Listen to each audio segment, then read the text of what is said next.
किनाऱ्यावर परतलेली लाटमध्ये आजच्या भागात बघूया आपण नव्या पहाटेचा प्रकाश. त्या रात्रीनंतर घरात काहीतरी बदललं होतं. तो बदल मोठा नव्हता, पण खोल होता. जणू अनेक वर्षांपासून दाबून ठेवलेलं वादळ अखेर शांत झालं होतं. मोनिका आता नैना नव्हती आणि फक्त मोनिकाही नव्हती.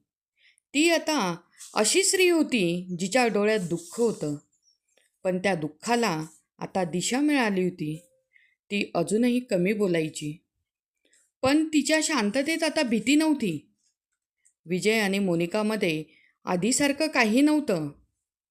ते पूर्वीसारखं होऊ शकत नव्हतं, पण नवीन काहीतरी हळूहळू जन्म घेत होतं. तो तिला दोष देत नव्हता, ती स्वतःला शिक्षा देत नव्हती. फक्त दोघंही एकमेकांकडे नव्या नजरेने पाहत होते.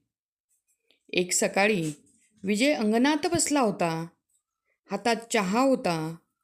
मोनिका तुळशीसमोर दिवा लावत होती आणि रोहिणी दारात उभी राहून दोघांकडे पाहत होती. तिच्या चेहऱ्यावर हलकं समाधान होतं. विजय अचानक म्हणाला, "एक गोष्ट लक्षात आली?"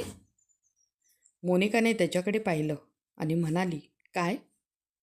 तो हलकसा हसला आणि म्हणाला, "समुद्र मला नेहमीच परत बोलवतो."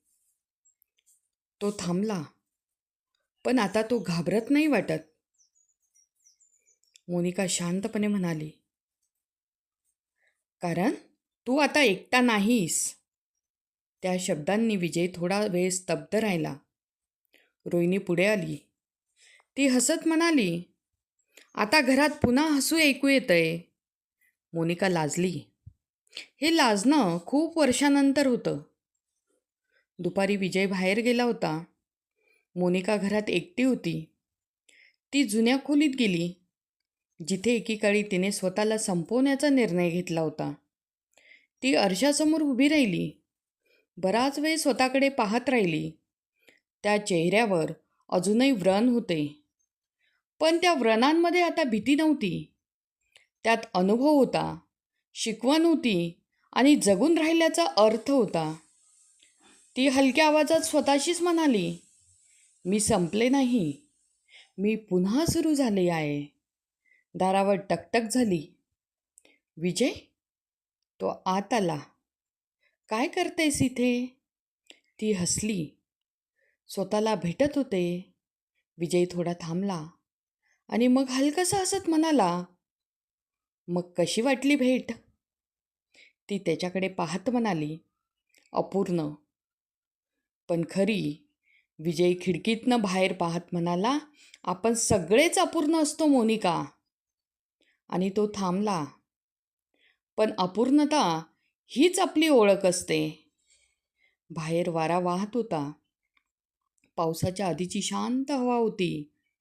समुद्र दूरवर चमकत होता आणि त्या क्षणी मोनिकाच्या मनात पहिल्यांदाच अपराध नव्हता, फक्त एक शांत स्वीकार होता. रोहिणी अंगणात उभी होती. ती आकाशाकडे पाहत पुटपुटली, "देवा, शेवटी प्रकाश दिलास." आणि त्या प्रकाशात एक स्त्री पुन्हा जगायला शिकत होती.